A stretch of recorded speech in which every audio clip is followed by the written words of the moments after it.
When you're the point guard on the best team in the NBA, you deserve some All-Star consideration. Yeah, Kyrie got All-Star consideration. Yeah, except all right. And with that,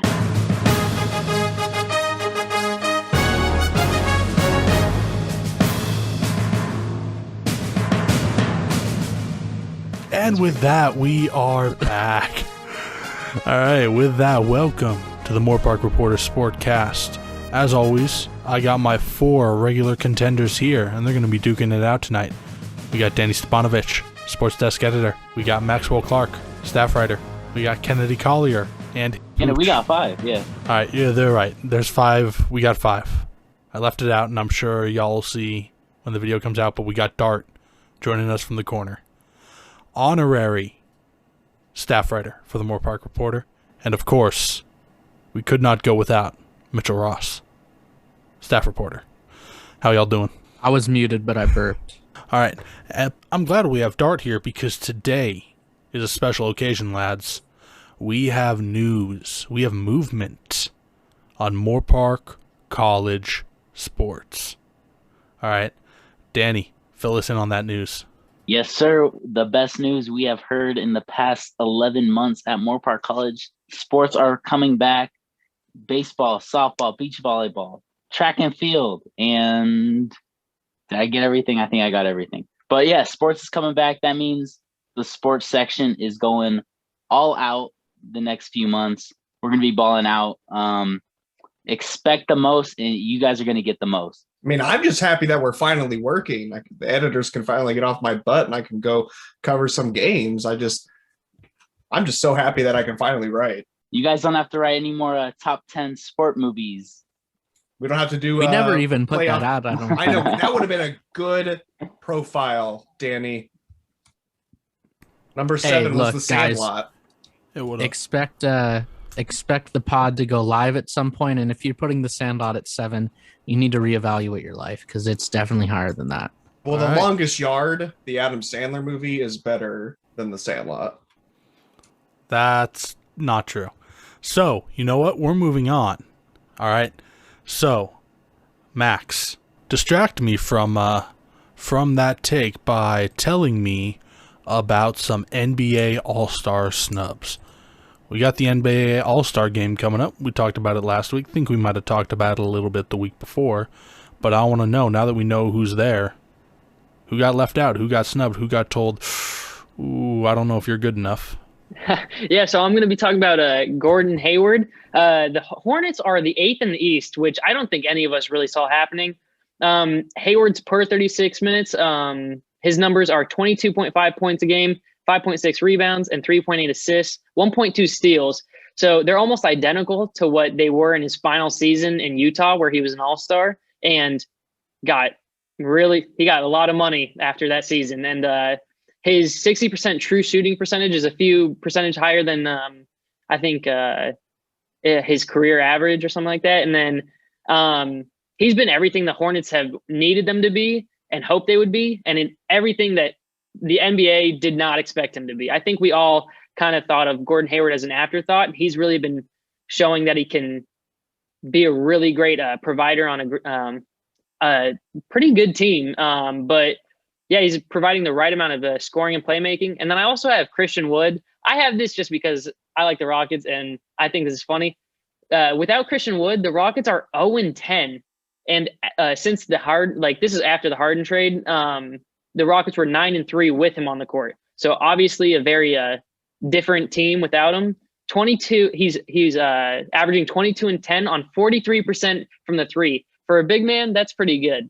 The Rockets are just a completely different team, and I'll let you guys talk about some other all-star snubs. Yeah, Max, great call with Gordon Hayward. I think definitely leaving Boston has done well for his career.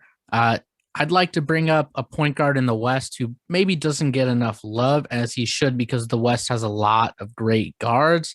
I'm talking Mike Conley of the Utah Jazz, the savvy vet. Did you know that there's a stat that shows Mike Conley is the best defensive point guard in the NBA? Maybe it's because the Utah Jazz play great defense, but did you know the Jazz outscored their opponents by over 17 points per 100 possessions when Mike Conley is on the floor? That's what I'm talking about. Defensive prowess. His per 36, 20 points, over 4 rebounds, 6.9 nice assists on 59% shooting, true shooting percentage.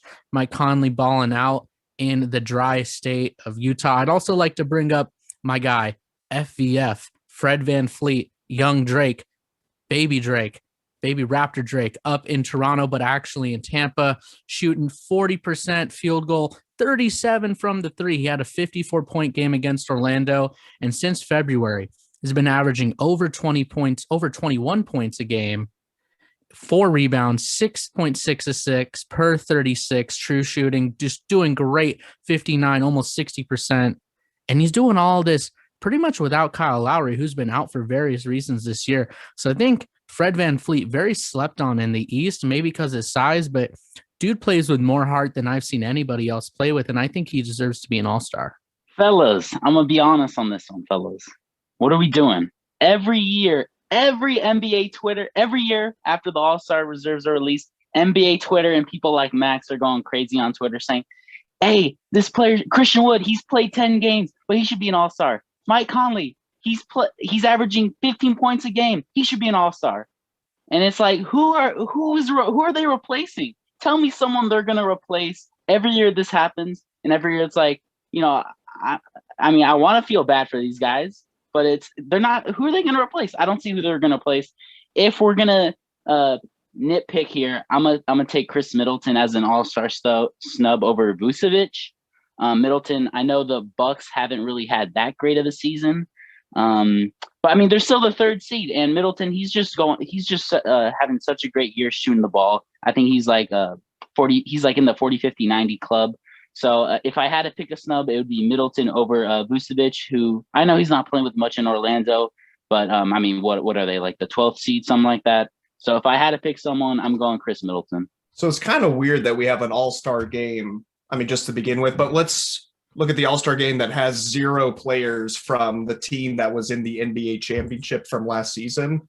Now, Jimmy Butler was sick with COVID, so that's not really a snub, but Bam Adebayo has been really kind of left out of this whole all-star party. He's getting 19 points. He's getting rebounds. He's really kind of the next evolution of what Anthony Davis and Anthony Davis-like players are going to become. So it's just really weird that he got snubbed from the all-star. It's only because the Miami Heat have been losing, and it just kind of goes to show how important Jimmy Butler can be to your team. But Bam Adebayo is a number 2 on any team. LeBron would be happy to have him. KD would be happy to have him. He needs to be in the all-star game. And he can replace Rudy Gobert, because who cares about that 7'7" just giant who stands in the middle of the paint and does nothing? Yeah, and to your point, Bam Adebayo has been playing really well. He's 84% from the foul line. For a big man, that's pretty insane. And that's averaging 6 attempts per game. And he's also got the 2nd highest assists for a big man, other than Nikola Jokic, but that's kind of hard to beat. But yeah, he's been playing really well. I agree. But also, Danny, to your point, that's why the All-Star game is hard, is because there's so many players that everybody wants to see in, and you want to see them have that All-Star selection next to their name. But obviously you can't. And but it's always fun to throw some names out there. I do think they should add an extra spot, though. I think they should throw in 13 instead of 12, just to make it a little more interesting. What happened to the draft? Wasn't that fun? Wasn't that like a television event where we got to kind of watch the NBA players kind of let their guard down a little bit and just joke around and draft? Like, I don't really care for the East-West thing. Isn't that what they're doing still, or are they not doing that? No, it's still East-West. I didn't see that. Wow. Well, we'll take that opportunity to move on, because we're talking about the best players in the NBA right now. And so I want to zero in on one of those players in particular. All right. Zion Williamson. So you guys have said that a different player, LeBron James, is one of the main factors in the Lakers. He's the reason the Lakers win a lot of their games. Is Zion in that same category? Is he going to be the reason his team wins?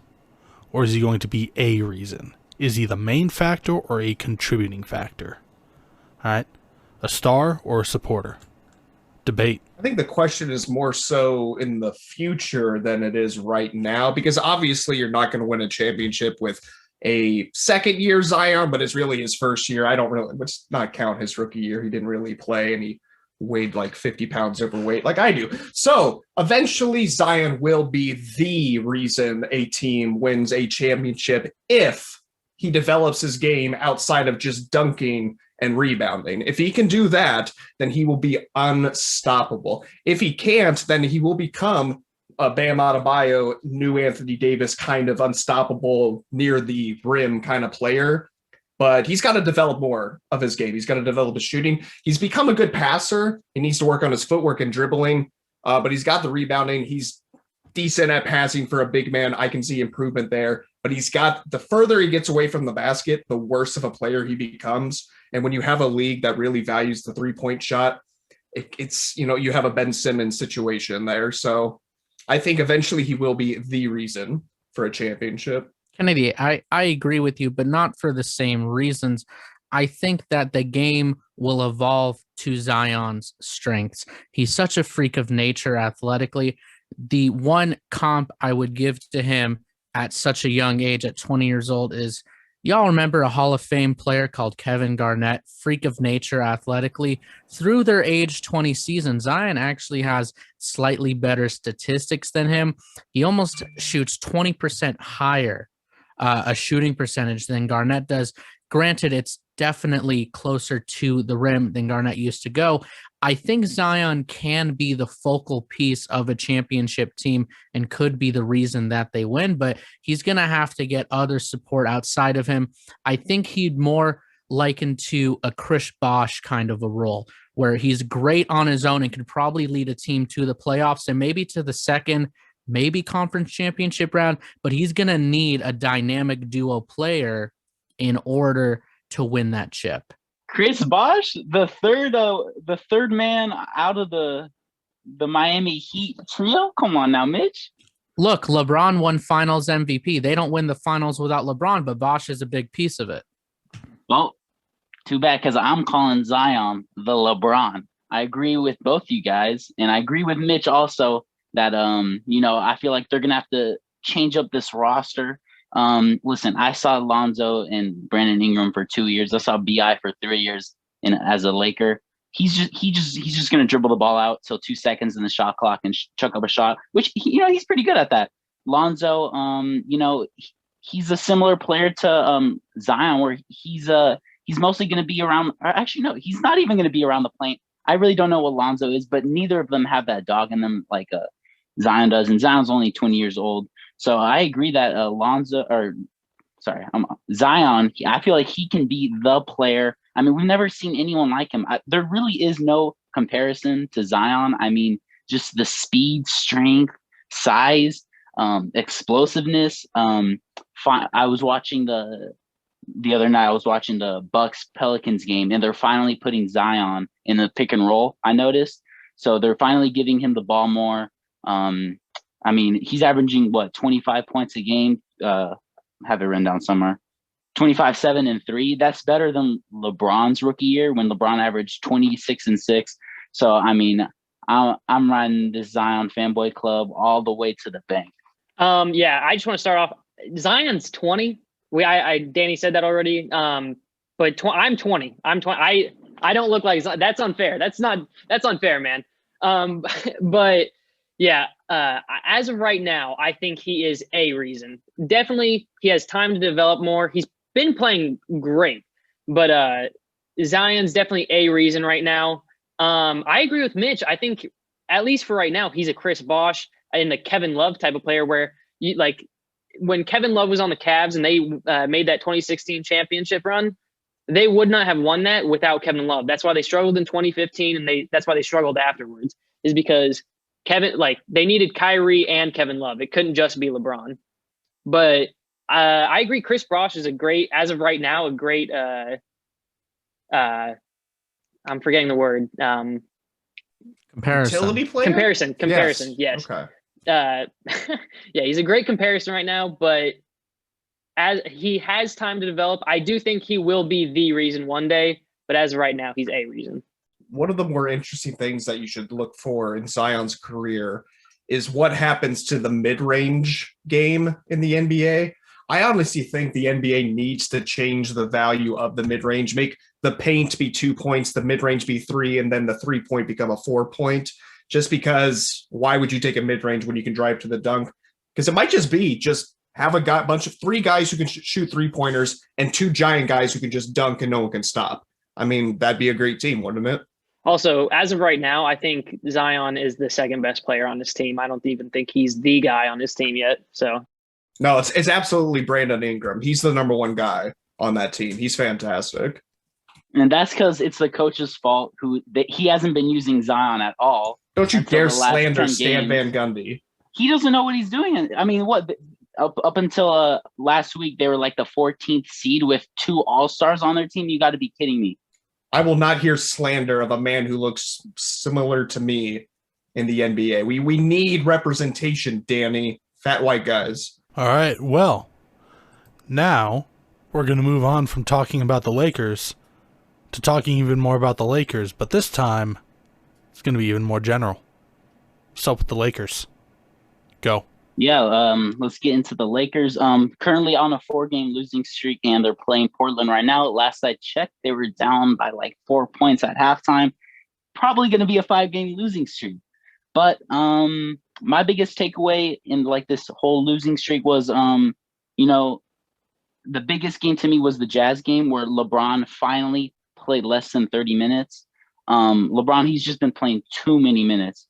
He's 23rd in the league at 34.8 minutes per game, which at age 36, that is way too many minutes playing. He played 43 against the Wizards, 37 against the Heat, and 33 against the Nets. I mean, just to be pushing LeBron like that at age 36 when, AD's out for a month, I would rather just play LeBron 27 a game, mess with the lineups, which is exactly what Vogel was doing against the Jazz. He actually played Jared Dudley like a couple minutes in the second quarter. THT, one of my favorite players, played like 30 minutes that game. And Caruso finally got some starting minutes. I mean, he didn't have that great of a game, but, Lakers Twitter finally was celebrating that Caruso got the starting minutes. So, I'm not too worried yet. The Lakers, Celtics, and Nuggets and Heat last season were the last 4 games in the last 4 teams in the bubble. And Lakers, they finally hit a skid. The Celtics and the Heat are both under 500, and the Nuggets had such a slow start. So I think this is a product of, a 71-game off season that finally caught up to the Lakers. So I'm not too worried yet. I see them finishing maybe 4 seed this year. But yeah, I'm not worried. Don, the question was, what's happening with the Lakers? And what's happening is just going according to LeBron James's plan. I'm convinced that LeBron James is so good at basketball that even when he loses, he really wins. He's really telling Anthony Davis to take 4 weeks off, rest the Achilles, take it easy, take a step back. We'll take these 4 weeks off. I'll just play all the fun backyard street basketball that I want to play. I'm going to throw up 3-pointers that don't really mean anything because it's 19%. I'm just going to play basketball and not really care because at the end of the season, I'm going to be at least a 3 seed, and home court advantage doesn't really matter during a pandemic when there's really no, fans. So as long as he's in the top 4 of the seeding in the West, LeBron doesn't care. He is going to save all of his effort, all of his time, and all of AD's effort and time and Achilles, because if that thing goes out, the Lakers are done. They're just saving it for the playoffs. It doesn't matter. LeBron James will win wherever he is. Whoa. Let me get this straight, Kennedy. Are you saying LeBron James is QAnon? It's always No. I'm just saying that he's the shadow government that if you think Adam Silver's in charge, it's really the puppet strings above him are LeBron James. He like Aaron Rodgers, his third eye is open and he sees things that we don't see. So really losing is winning because he likes to build that narrative. He likes the haters, the naysayers, the doubters, and Danny and I aren't falling for it. All right. Praise be. I gotta disagree with you, Kennedy. I think the Lakers should be in full panic mode. If Anthony Davis can't come back as healthy as he was before, why risk him coming back? And at that point, you're going to risk your playoff seeding. If I'm the Lakers, I don't want to fall below 4 because the West is so difficult to get through that having an Anthony Davis who hasn't had the complete playing time of this entire season to be seasoned for the playoffs, yeah, he'll be resting, but he'll be resting with an injury. Okay.